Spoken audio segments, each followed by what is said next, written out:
Hi darlings, welcome to my channel Hepzi's lifestyle. இன்றைக்கி என்ன video பார்க்க போகிறோன்னு பார்த்தீங்கன்னா, இது kind of a mini vlog மாதிரி தான் இருக்கும். அதுக்கு வந்து நம்ம எங்கே கிளம்புறோம் அப்படின்னு பார்த்தீங்கன்னாக்கா, நல்லா ரெடி ஆகிட்டு எங்கள் அம்மா வீட்டுக்கு தான் போகலாம் அப்படின்னு சொல்லி நாங்கள் கிளம்புனோம். அங்கே போய்ட்டு அவங்க என் அம்மாவையும் என்னோடய தம்பியும் பிக்கப் பண்ணிவிட்டு நாங்கள் வந்து பெசநகர் பீச் போகலாம் அப்படின்னு சொல்லி பிளான் பண்ணி கிளம்பிட்டோம். பெசநகர் பீச்சுக்கு வந்து அரௌண்ட் ஒரு 3:00 அந்த மாதிரி வந்து நாங்கள் ஸ்டார்ட் பண்ணோம். அண்ட் ஆல்மோஸ்ட் ஒரு 4:00 போல் அங்கே ரீச் ஆகிட்டோம். ரீச் பார்த்தீங்கன்னாக்கா, ஸோ கிறிஸ்மஸ் அப்படிங்கிறதுனால நிறையா இந்த ட்ரீ டெக்கரேஷன்ஸ்லாம் வந்து நிறைய பண்ணிகிட்டு இருந்தாங்க. ஸோ அதை கொஞ்சம் கொஞ்சம் நான் வந்து வெளியே வந்து ஃபோட்டோஸ்லாம் எடுத்து ஆட் பண்ணியிருக்கேன். உள்ளே வந்து நிறையா வந்து என்னால் ஃபோட்டோஸ் வந்து எடுக்க முடியல. பிகாஸ் வந்து ஃபோட்டோஸ் எடுக்கிறதுக்கோ வீடியோஸ் எடுக்கிறதுக்கோ வந்து பெசநகர் சர்ச்சில் வந்து அலோவ் பண்ணலை. அதனால தான். அதுக்கப்புறம் நாங்கள் கொஞ்சம் பேருக்கு வந்து ஃபுட்டு டிஸ்ட்ரிபியூட் பண்ணலாம் அப்படின்னு சொல்லி கொஞ்சம் சாப்பாடும் வாங்கிட்டு போயிருந்தோம். ஸோ அதுதான் இப்போ நீங்கள் வந்து பார்த்துட்ருக்கீங்க. ஸோ கொஞ்சம் பேருக்கு நாங்கள் வந்து சாப்பாடு போட்டிருந்தோம். பார்சல் வந்து வாங்கிட்டு போய் அதை டிஸ்ட்ரிபியூட் பண்ணிகிட்ருந்தோம். ஸோ அம்மாவும் தம்பியும் கொஞ்சம் டிஸ்ட்ரிபியூட் பண்ணிகிட்ருந்தாங்க. அப்புறம் என் ஹஸ்பண்ட் வாங்கி அவங்க கொஞ்சம் டிஸ்ட்ரிபியூட் பண்ணிகிட்ருந்தாங்க. ஸோ டிஸ்ட்ரிபியூட் பண்ணி முடித்தோடனே நாங்கள் மாலை, கேண்டில் அதெல்லாமே வாங்கிட்டு மாதாக்கு வந்து நாங்கள் புடவை சாத்துறோம் அப்படின்னு சொல்லி இது பண்ணியிருந்ததுனால, அதுவும் வந்து பண்ணிடலாம், வேண்டுதல் வந்து பண்ணிடலாம் அப்படின்னு சொல்லிட்டு போயிருந்தோம்.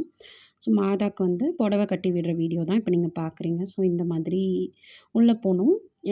பெசநகர் சர்ச்சில் வந்து அது மாதிரி வந்து பண்ண முடியும். சைடில் சர்ச்சுக்கு இந்த பக்கம் வந்து புடவை, அப்புறம் இந்த மாதிரி வேண்டுதல் நிறைய குழந்தை இல்லாதவங்க தொட்டில் இந்த மாதிரிலாம் கூட வாங்கிட்டு வந்து அதை கட்டுவாங்க. ஸோ இப்போ மாதாக்கு வந்து நான் இந்த சாரீ தான் வந்து வாங்கிட்டு போயிருந்தோம். அவங்க வந்து கட்டி விட்டுருந்தாங்க.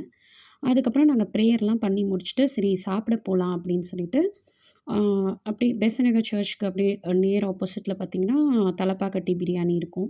ஸோ அங்கே போய் சாப்பிடலாம் அப்படின்னு சொல்லி கிளம்பியிருந்தோம். ஸோ நானும் என் தம்பியும் கொஞ்சம் ஃபோட்டோஸ்லாம் எடுத்திருந்ததெல்லாம் போட்டிருந்தேன்.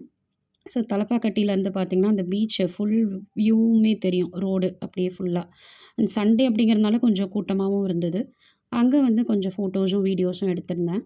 லைக் நாங்கள் போகும்போதே ஒரு 5:00 அப்படிங்கிறதுனால பிரியாணி மட்டும் தான் இருந்தது. So chicken biryani, dragon chicken, அப்புறம் அம்மா வந்து நான்வெஜ் சாப்பிட மாட்டாங்க. So soup, corn soup, sweet corn சூப்பும், அவங்களுக்கு வந்து காலிஃப்ளவர் 65, கோபி 65யும் ஆர்டர் பண்ணி சாப்பிட்டுட்ருந்தோம். ஸோ அன்றைக்கான ஈவினிங் வந்து எங்களுக்கு அப்படி தான் போச்சு. சாப்பிட்டு முடிக்கும்போதே பார்த்திங்கன்னா, அரௌண்ட் வந்து ஒரு 6:30 ஆயிடுச்சு. ஸோ எங்களோட ஆர்டரும் வந்திருந்தது. ஸோ வேறு எதுவுமே இல்லாதனால நாங்கள் அதை மட்டும் ஆர்டர் பண்ணி சாப்பிட்டுட்டு கொஞ்சம் பீச்சுக்கு கிட்ட வந்து கொஞ்சம் நேரம் உட்காந்து காற்றெல்லாம் வாங்கிட்டு வீட்டுக்கு கிளம்பலாம் அப்படின்னு சொல்லி கிளம்பிட்டோம். அரௌண்ட் ஒரு 6:45 அந்த மாதிரி டைமில் வந்து நாங்கள் கிளம்பி வீட்டுக்கு வந்துட்டுருந்தோம். அன்றைக்கி ரொம்ப கூட்டம். பிகாஸ் வந்து ஃபுட் ஃபெஸ்டிவலும் போயிட்டுருந்தது. வீடியோ பிடிச்சிருந்தா லைக் பண்ணுங்கள், சப்ஸ்கிரைப் பண்ணுங்கள். Thank you so much for வாட்சிங்.